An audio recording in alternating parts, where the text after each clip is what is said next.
Welcome. This is WNHH LP 103.5 FM. I'm so happy to be back. I'm home, everybody. I'm happy to be here with my guests, which I'll introduce to you in a moment entirely. My name is Thabisa Rich, for those who don't know me and those who are tuned in for the first time. Welcome to this crazy, beautiful show.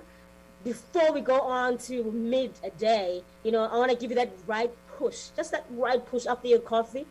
You're ready to take on your day, okay? I know you're starting to slug in at this point in time, but you know what Thabisa is like, I'm here, and I'm here to give you that energy you need to face the rest of your day, okay? So today I have a special guest, and one of my favorites. She's been here like 5 times. I think like more. I just feel like she should just co-host with me. That's it. But she has been busy. She hasn't been here. She hasn't been around. She got her dream job.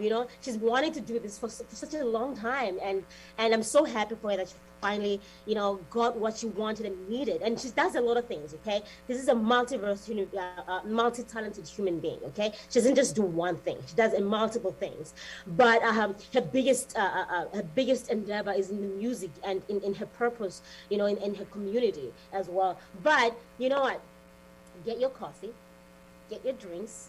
And don't pretend like you're putting coffee there. I know you, Lara, you're out there pretending like you're putting coffee when you're not putting coffee in that cup. But put coffee, okay, this time.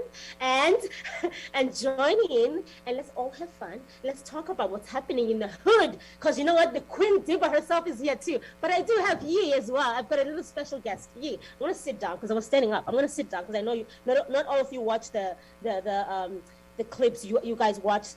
You listen to SoundCloud. So I'm going to let you know exactly what I'm doing, okay? I'm sitting down now because I need to be grounded before I start chatting with my my guest today. But okay, let me just first say welcome to you both. Thank you so much for taking the time. I know this was short notice. It was short notice for me. It was more spontaneous. I'm like, I'm just gonna get on the radio. Okay, I took a break. Months now. It's been months, and a lot of people have been trying to get me back because there have been a lot of things that are going on in their lives. They wanted me to help them out, talk and then promote them, and as well as I've been approaching other people as well, trying to get them on here, but my body, my spirit, my mind, it was just not there. So I had to respect that. I had to respect you know, what my body needs and what my spirit needs, and just try my best to stay away from some of the things that I'm doing. So, but you know, like this was one of those, I'm not giving myself a chance to think about it so much, you know. It's like, you know, you're gonna have to do it. And the necessary diva is in the house. Come on, let's give her a welcome. Okay. Okay, she's doing big things outside of New Haven. So yeah, I'm gonna start with Doc because I know Doc has to go. So Dr. Tiffany Renee Jackson, the necessary diva. She's our special guest today. And if you know her, she's based here. She was raised, buttered, and creamed, and all the things here in New Haven. And she's highly recognized as a classical and jazz singer, bodybuilder, nutritionist, a specialist, and a teacher. Doc, I'm not going to go into your accolades because you know I'm going to have a scroll to finish. Welcome, Doc. What's happening? How are you? Oh my goodness, it's been a whirlwind. First of all, thank you so much for having me here. You're always so supportive, and I just adore your energy. I adore you. You're so singular in who you are. So thank you so much. I just landed yesterday, actually. I now live in a small town in North Carolina where I'm enjoying my first professorship at Western Carolina University. Wow. Yeah. Yes. Huge congrats on that. Thank you. And it's, you know, academia, you know, especially in these institutions, it's a different space, but I'm living out a purpose there for sure. And I'm so happy to be back home I'm sure as we're going to talk about a little, to sing with the New Haven Symphony Orchestra and with Maestro Chelsea Tipton. That's one of the reasons I'm here, but I'm also here because my mama lives here. Yes. We know how you feel about your mama, okay? Nobody can get in between you two. So I'm great. I'm blessed, and it's nice to see you. No, thank you. I'm so happy. I'm so happy for that. But also, we do have a Yi. Let me just also introduce Yi, and then I'll move back to you, Doc. Yi is an artist. I didn't know that you were quite this good artist that you are, because I went through your profile a little quickly on Instagram. So can you tell us a little bit about who you are, Yi? Thank you. Yeah. I love your energy. Thabisa is so great. Like, I'm just slowly waking up, getting my coffee. It's a slow day, and it's really just a boost of energy. Thank you so much. Yeah, so my name is Yi Kinju. You can call me Yi. I am an artist. I'm an interdisciplinary artist. It means I work in all sorts of disciplines. I do public sculptures, I do public works, I also make paintings. I'm also part of larger projects like the On Memory Project, which we'll be speaking a little bit about later on, which is what this event we're creating is for. Yeah, I just love creating events. I love creating things. I love making connections, and I love making things. And one of my primary practices is painting, and that's where a lot of my spiritual energy and investigation comes from, is through just my meditations in painting. Right. Wow. Well, thank you for that, Yi. I appreciate that so much. So, Doc, you back. You have plans. I know you do. I know you organize. You're not just jump in here and just for the sake of. You have a plan. You're gonna utilize your time. You're back home. What's happening? I know I saw on the Facebook streets that Doc was gonna be at New Haven Symphony, and I thought, perfect. What a perfect match. Yes. And unfortunately, I can't be there. I would have been there because I remember particularly that particular show I wanted to go to months ago, but I didn't book it yet. So little did I know that I was going to be booked at the same time at a different place. So tell me, what's happening with that event? Yeah, so with that event, well, first of all, just to give a little context, I did my master's and postgrad degree at Yale University, and to grow up in New Haven and to be able to have the experience of being at Yale was great, but different, because my life in New Haven is inner city, is urban, is hood, right? So going to Yale was a different experience, although every day we would drive past, walk past. During that time period, I began singing gigs with the New Haven Symphony. As a matter of fact, I believe the New Haven Symphony was the first organization of its kind to hire me to sing with them. So this is sort of like a home sort of coming of rejoining the organization. But back in the 90s, I sang Beethoven with them, lots of Beethoven 9, and I did some type of like opera, that they did sort of mini staged opera. I've done lots of work with the New Haven Symphony. So to come back feels really like a full circle moment. Wow, wow! I didn't know Yeah, that. I didn't know you performed with them. Thanks for putting that in there. I didn't know yeah. that you performed with them before. I thought this was your first, turn with them. Well, I'm happy to hear. So, what are you doing? I mean, I know before I get to that question that I asked before, I know that even before you left, around about July, you did a like a almost like a prelude. Before you left, you performed songs that were written for you. Were they written by Dr. Rex? Yes. Tell us a little bit, and then you can answer my question about what you're going to be doing with New Haven now. Yes. So for sure, when I, received this position and opportunity, I knew that it was going to be a major change and take me out of New Haven. So one of the ways that I wanted to sort of leave New Haven, but not really, because my heart will always be here, Yeah. was to offer song, right, in various ways. And so for me, it was like, I want to sing what I love with the people I love for the people I love. Yes. So I sang songs that were written for me by Dr. Rex Cadwallader. I invited all of my favorite musicians in and around New Haven. A little jazz quartet that I work with. I wasn't able to have all of them, but I was able to have at least two of them to come and play. So it was a love affair of music before departing. It was sort of like a love gift and a love offering before leaving New Haven. So that was in July because I moved in August. Yes, beautiful, beautiful. I'm sorry I missed that. I'm sorry I missed that. I had to ask about that because I know that you had invited me to be there, but I just couldn't make it. So I wanted to just touch in a little bit on that. And so now you're here. Now you're back. You're back home. I know we're going to go into the things that you'll be doing in South Carolina. Is that where you are? Yes, I'm actually in North Carolina and Western Carolina. Okay.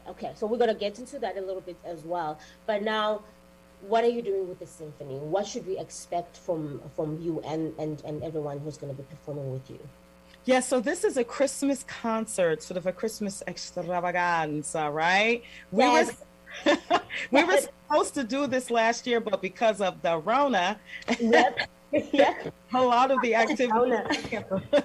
So it's all about celebrating Christmas, but also it is about bringing people together because having concerts, virtual concerts, is just not the same.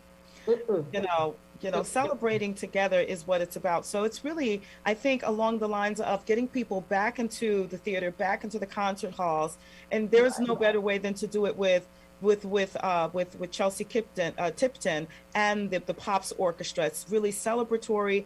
I'm singing, some classical things. I'm singing some, gems, Christmas gems, and things like that. So it's a celebration of life, of togetherness, of community. The spirit of Christmas is the perfect time to do something like that. Absolutely. And I do, and I mean it when I say I'm sad that I'm going to miss it, because that would have been the perfect space for me to actually find you and catch you perform, because I do love the symphony. I do love the organization, and having you and actually see you with them in action at this point in time, it would have been it would have been great for me and my family, because we do support them and watch and go check out their concerts. But I wanted to know though, I wonder, being an opera singer, an opera musician that you are. Oh, well, first of all, let me ask you this, because I know there's a fight amongst musicians and singers, because people always say, oh, a singer, and then the musicians. But I'm like, a singer is a musician. What are you talking about? Well, what do you feel about that? Because I hear a lot of people calling us just singers, as if that's a thing that's demoted and that's not relevant to being a musician. Do you have any feelings about that? If, people were trying to separate you from being a musician? I think as well too, because the voice is something that's a very particular entity. We carry our instruments around with us. Absolutely. Wherever we go. You know what I mean? When we leave a room, we can't take our, leave our instrument on top of the piano. It travels with us. And because everybody has vocal folds, there are a lot of people who just think of singing as like, well, I can sing. Well, I sing. Everybody think they can sing. Well, you can, but should you, right? So I was going to put it like that, but I think I'm going to stick with that. It's an art form to be a singer. It's an art form, and if you want to be really good at it, not just at the sonic aspects of it, right, but also in terms of how you communicate, your voice through melody and rhythm, it's a learned skill. But although it's something we come up doing, whether it's in church, whether it's in our community, you know, there is something about it where everybody should feel like if they want to be a part of a singing group, or whether it's a choir or whatever, or an a cappella group or a local theater, that they could be a part of that.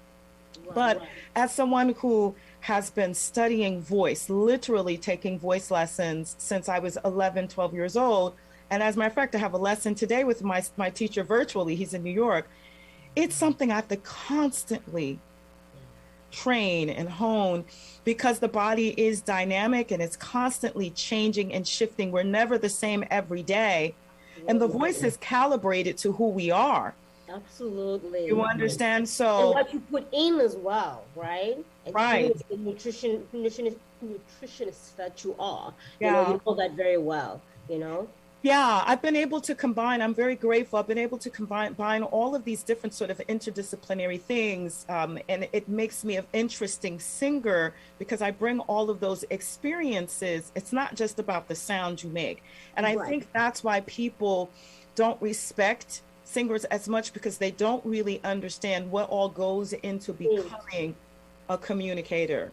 Absolutely. So I reject that narrative. I reject. So I'm happy that you say that, because, and I'm happy that you get to explain, being the musicologist that you are. They have to hear it from the quote unquote horse's mouth. But you know horse here. You know, we know you're the queen. They have to hear it from the queen's mouth. Okay. Thabisa. So I'm really happy that you were able to come today, and I know you have to go. You have things going on this morning, and but what's the last thing do you want to leave us with? What's the last thing that you want us to get out with, or you want us to understand about what's going to be happening in your life right now? You're going to be here for a couple of weeks, so think about it really quickly. Harry is going to prepare a song that by the Hooch, to see if he can play. We're going to see if Harry can play a song by the Hooch in the middle while we're transitioning you out. But I want you to just think about, or tell us, what is it that you want us to, what do you want us to what do you want to leave us with? That's the question. What do you want to leave us with before you go? Because I know you have to go. Yes. The thing that I'd like to leave you with, and also as a reminder for myself, is that, you know, when we think about our position in the world, we should think about we, not I. I think it's such an American thing to be about individualism and meritocracy. I, my rights, my ability, my.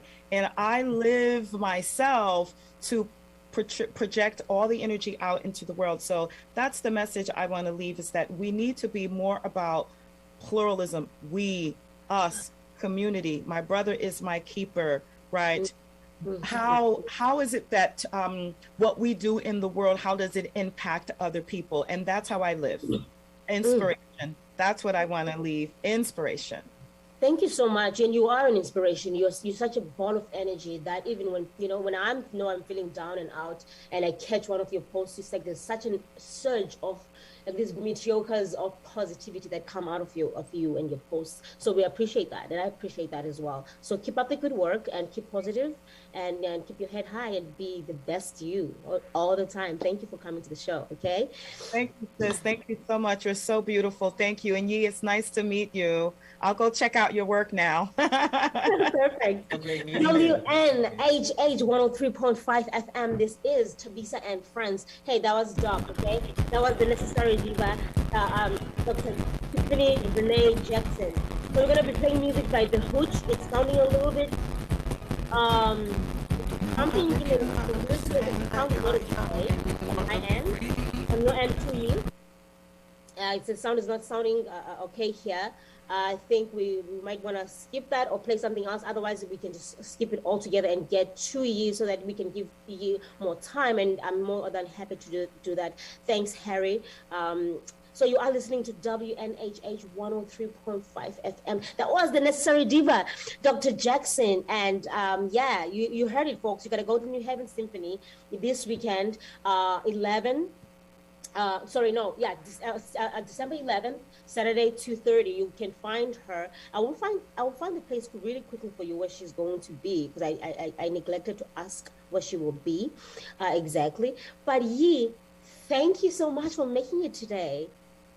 Yeah, thank you for having me on. This is such a pleasure. Again, I love the explosive energy. This is a really great morning already. I'm happy. I'm happy to hear that. I had a lot on my mind when I came to the show this morning. I thought I'm gonna start it on a very tough note.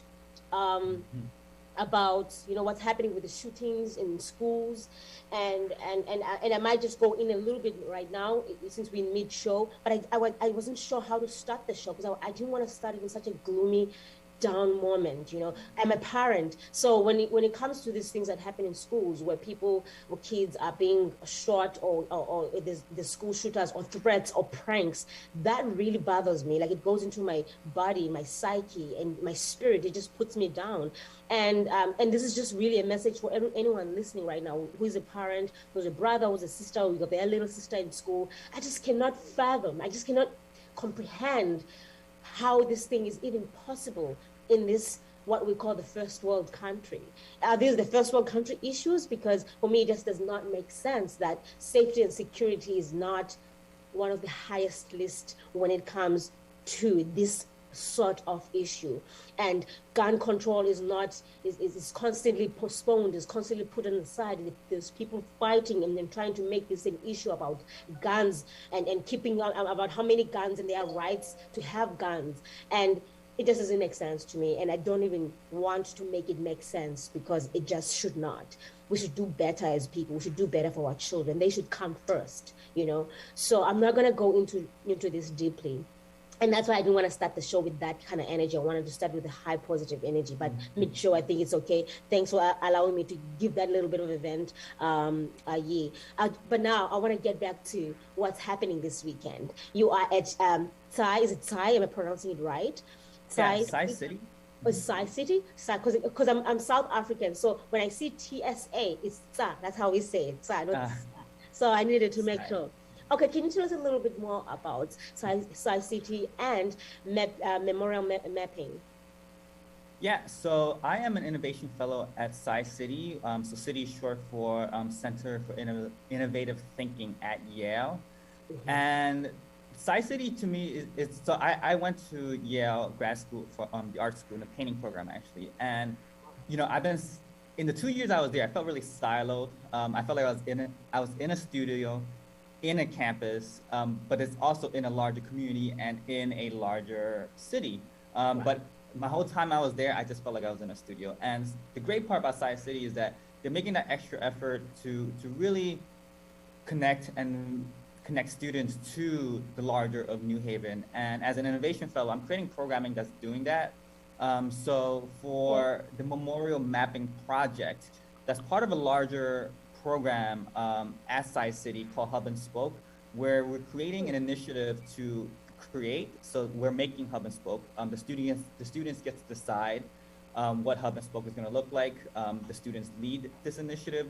They will be using the funds in initiative in however ways they see. So number one is to create, to connect. So we're trying to connect already pre-existing initiatives that are happening between Yale and New Haven. And there's a lot of times, because of this lack of connections, initiatives get repeated, or there's a misunderstanding in terms of like what one initiative is doing and another one isn't doing. And the last part is to continue. We understand that as Yale and as being part of Yale, there's a lot of problems that arise when projects don't continue and trust gets ruptured, right? So for Hub and Spoke, we really want to create, connect, and continue, and we want it to be a student-led project. And the students, they created something called memorial mapping, and that's taking a project that's already happening in the city called On Memory, which is for the creation of a memorial. So this is actually through the Department of Cultural Affairs. We're working with the Department of Cultural Affairs, and I'm part of this project as well. And we're working with City Plan. And one of the first things they came and asked of this project in the very beginning of the pandemic was, how do we create a memorial for those who are affected by COVID-19 through the lens of social justice? So for memorial mapping, we're looking at the history of redlining. We're looking at just histories of policies. So for example, even our parking policies, with city plan, that type of data, or even Ah, bike lanes and green space. Like all that data is being collected, and then we're layering the data of, let's say, the diabetes rates, asthma rates, redlining, and we're seeing a direct correlation between historically redlined communities, mostly Black and Brown communities, mm, and those and COVID-19 infection rates. So as you see, income lower income families with already other exacerbated health problems, mm, and you layer that with COVID data, you see that the, right, the map just layers right over, right? And that's a right. big problem. And we want to address that, and we want to bring this project called Memorial Mapping to the creation of a memorial. Wow. So, so it's a really large project. It's already, Right, right. this is already a second year ongoing, and it's going to take many more years to identify exactly where this memorial is going to be and to synthesize this data and to also get the community involved. We want to hear every voice. Even from the get-go, we've been interviewing hundreds of people as to what people want to see as a memorial. And we can dive deeper into that.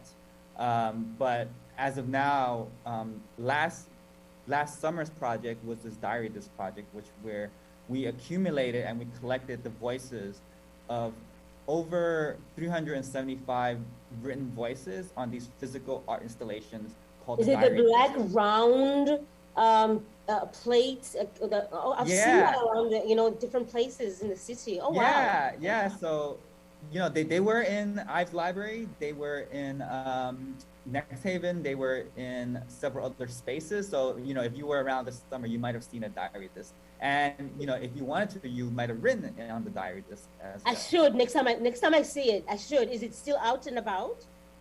They're actually in the they're actually Collected. in New Haven City Hall right now. They're being displayed. It's in City Hall, and we're planning to bring the Ives Main Library diary disc in for our December 11th event, and that's what I'm here to talk about. Exactly. So yes, so Yeah. this Saturday, December 11th at Ives Library, Main Library, in downtown, from 2 to 5, we will have an exhibition, performance, and other activities. And Thabisa will be performing. We will have, yes, and we will have two photographers. We have Allison Minto and we have Roderick Topping. Roderick Topping's work is actually being displayed in the New Haven Museum right now. He did a series of beautiful and just breathtaking and also really heartfelt pandemic photographs. And Allison Minto is doing a New Haven family line archival project. She's a really amazing photographer.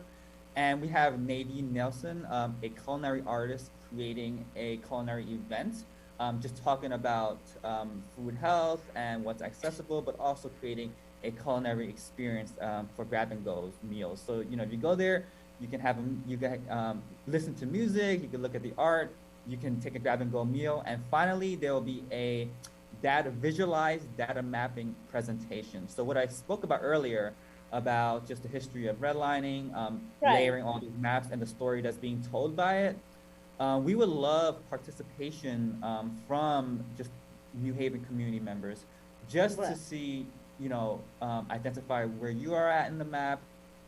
Also trying to draw the line of just historic policies, how this influence our lives. Like I'm from Brooklyn, New York, Sunset Park, and the histories of that neighborhood really formed who I am and what I have access to or what I don't have access to. So Right. who we So are and how things are, and how we're formed and our interconnections, we're all connected. Like that's all part absolutely. of the project.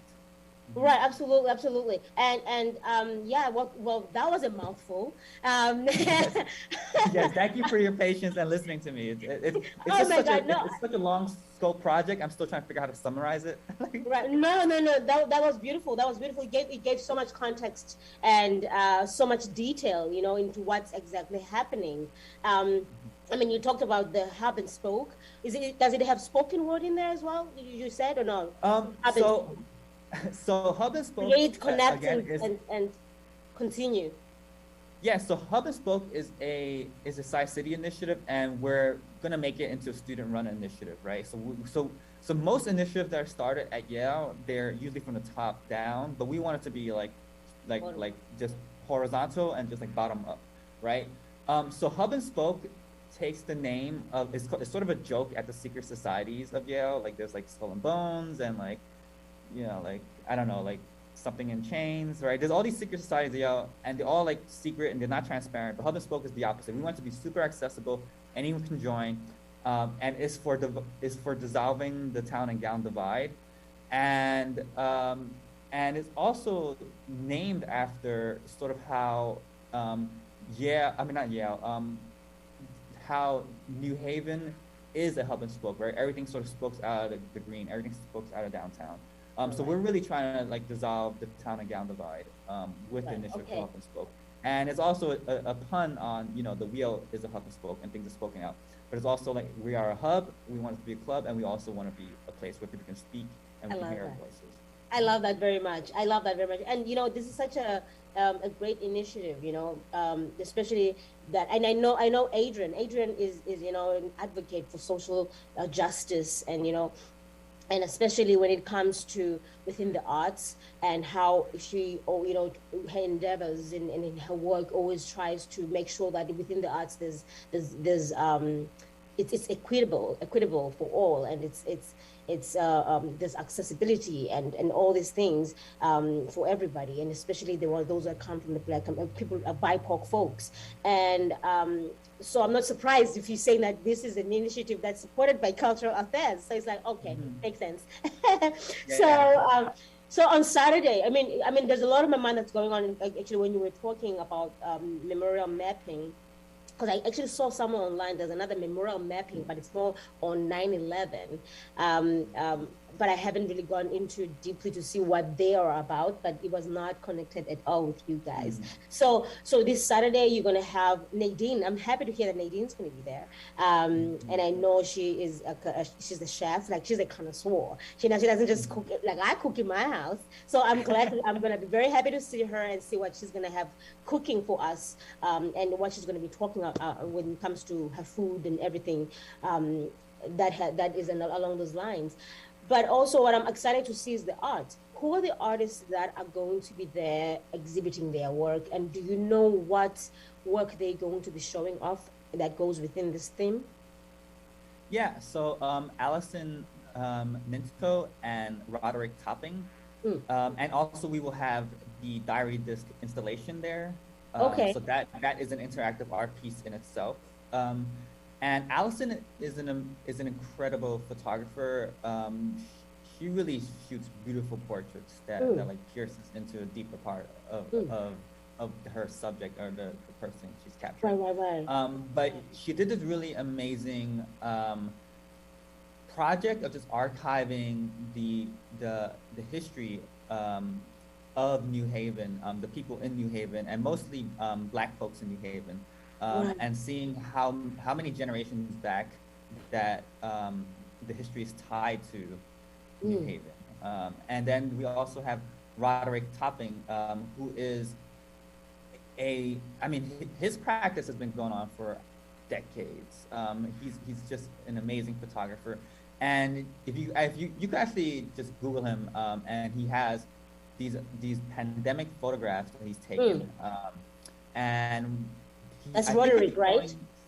Yeah, I think he'll be showing 6 works, and they really touch on how the beginning of the pandemic, how heavy it felt, the emptiness it was in the city, and also there's this wonderful photograph of the Columbus statue being hoisted out, and that photograph of his, to me, just really symbolized a really culminating moment in the beginning of the pandemic when there was when that's good. Oh no, go ahead. No, please go ahead. No, go, you go on. You're my guest here. Yes. So to me, that photograph really culminated, and it really speaks about our memorial project as well. In the beginning of the pandemic, we saw right away which communities were affected the most and Right, why, right, and then taking action to sort of I wouldn't say correct that, but like taking actions to really voice like different communities around the United States taking actions to really right, voice and sort of gut up a violent colonial history. right. So that was a really beautiful photograph. Right, and funny enough, I think with the statue of Columbus, I was one of the people there, you know, protesting it, saying that you shouldn't be there. We shouldn't be celebrating terrorists, or like, well, first of all, clearly he seems to be a very good pathological liar because everybody believed that he discovered America when we all know he didn't. But it just was such an insult to the people of the land that have been here, especially being in the land of Quinnipiac, and it just didn't make sense. So I'm looking forward to seeing that image that that will depict history, but and also when you were talking about redlining in the pandemic and redlining and I couldn't help but connect with, I know now we have vaccines that are vaccines going on and that are accessible to people, but it seems like as well within our community a lot of people from these communities don't really quite trust they don't want to vaccinate at times.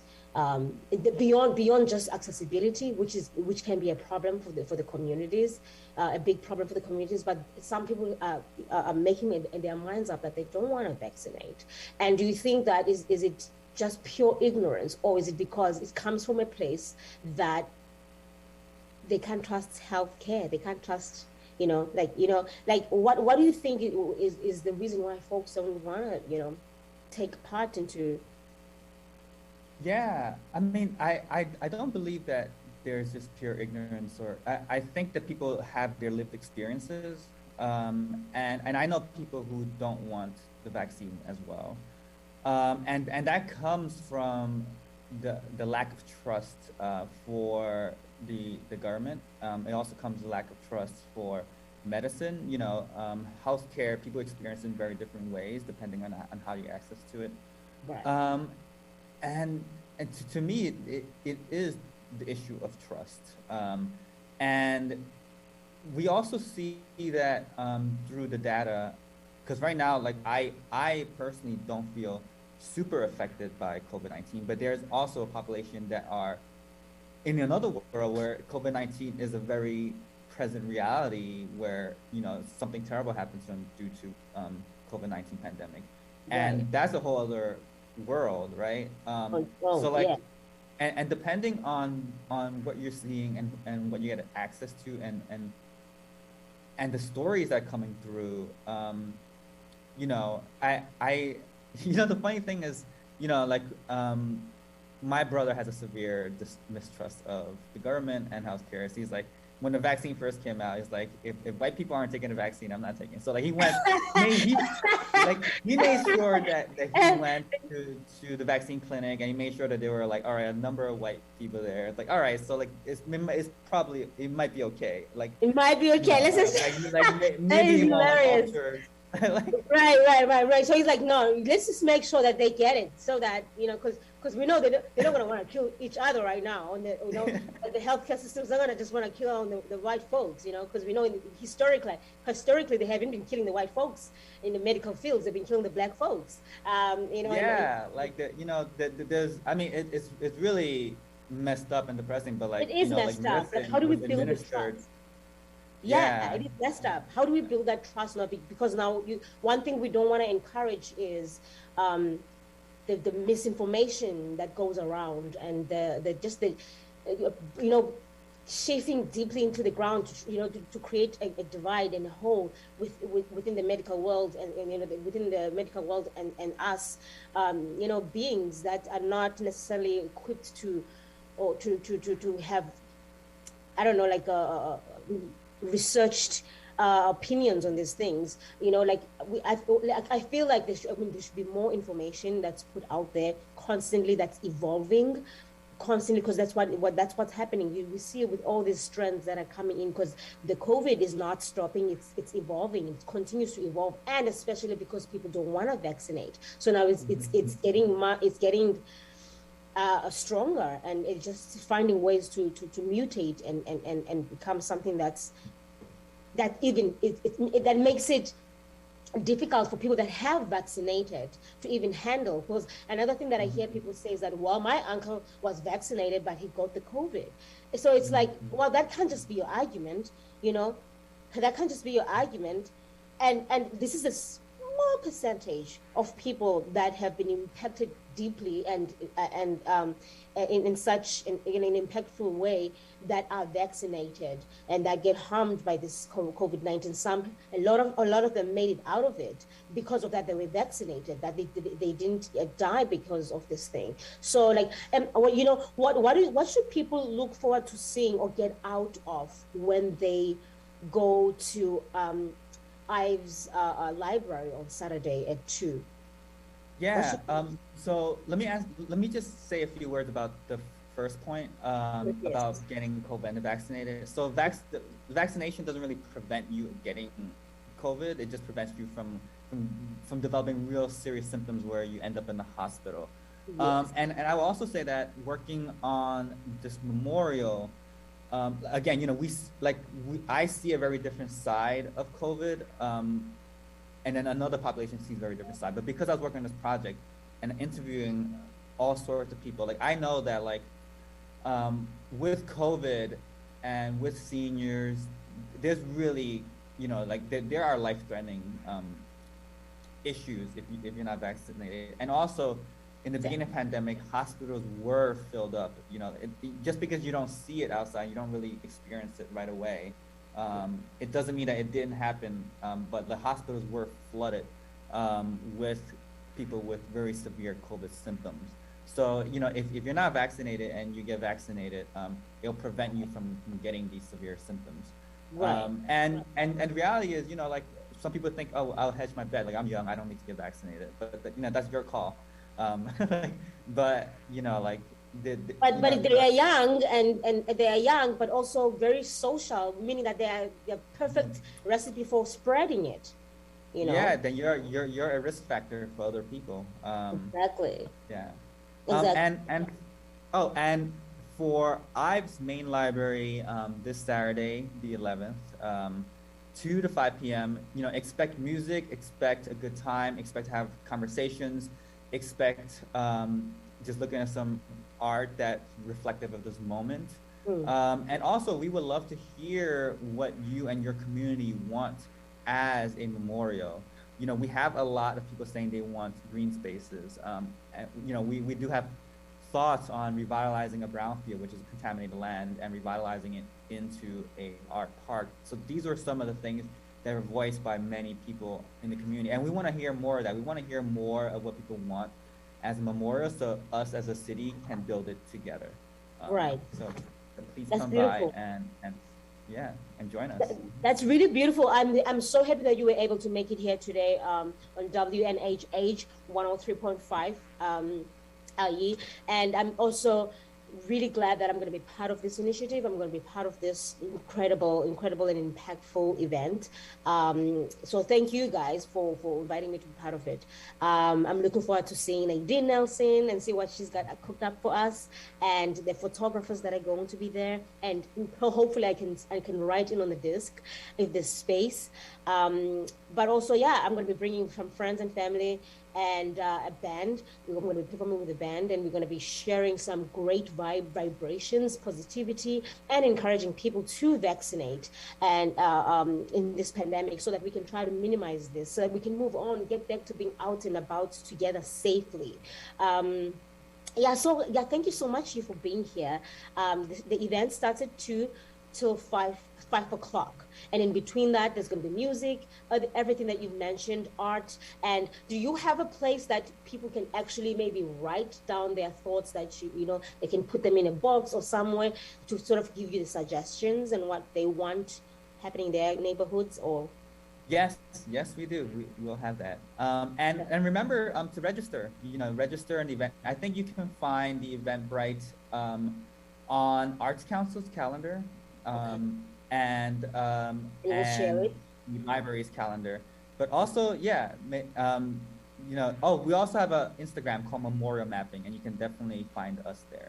Mhm. Okay, perfect. So go out there, people. Go to Memorial Mapping on Instagram. Go to the city's website, at Cultural Affairs, and go to site. Do you guys have it? What Yeah. size a website as well? Yeah, Sci City has the registration there. Yeah. Perfect. And so, yeah. oh, sorry. No, And go a shout ahead. out, I just want to shout out that Sci City has a lot of awesome programming that's accessible to the city. And, there's workshops, there's talk, there's all kinds of things. Unfortunately, the building's not accessible because of restrictions here, but there's a lot of programming, so watch out for that as well. Perfect. Thank you for saying that, because I've been browsing through your website, and my jaw is dropping. I was like, wow, you guys are doing a lot.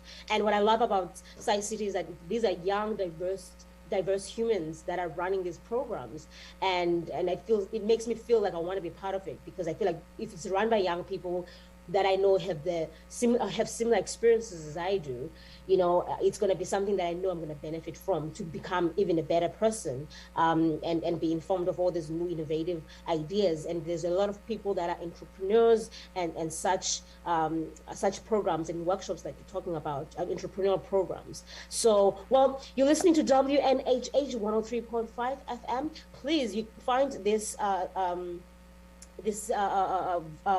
show on SoundCloud on WNHH. Just go to SoundCloud and type that in. You should be able to find that. Look for Thabisa and Friends, and you can find this interview and a whole lot more. And as well as go to my Facebook, Thabisa Rich, and you can find the live of this Zoom. But thank you, Yi, so much for coming. It's been a pleasure. We have to go now, but I'm happy that you could make this in such short notice, and I hope that it's going to all go well for everybody involved.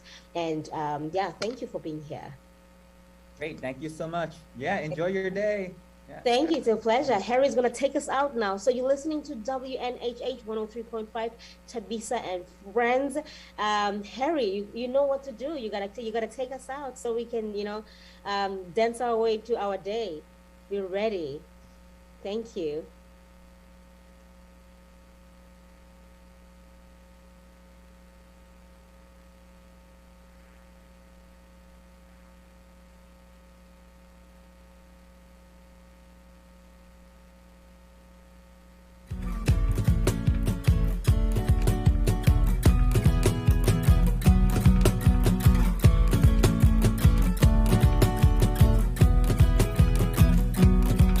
They can understand that you're young and you wanna be free. They think we're crazy, always misbehaving, but that's not what our intentions mean. Cause I'm a hustler, baby, you know I do what I do. The world is driving me crazy and now I'm crazy for you. There won't be any stopping, no rolling, no dropping. Gotta let it burn until we're gone. We've got that fire and we're about to explode. All this desire is getting out of control, but it's intentional fun. We just wanna be young, feeling free and alive until we're gone. We got that fire and we're about to explode. All this desire is getting out of control, but it's intentional fun. We just wanna be young, feeling free and alive until we're gone. Let it burn until we're gone.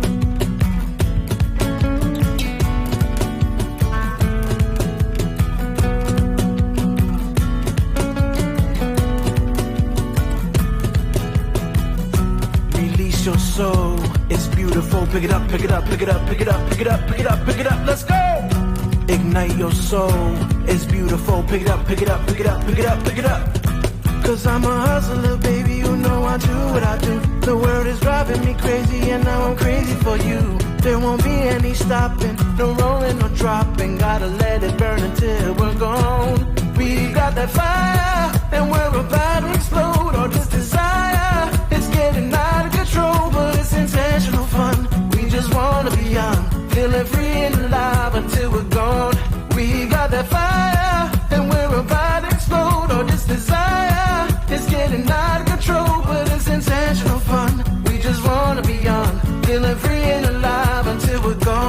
it burn until we're gone.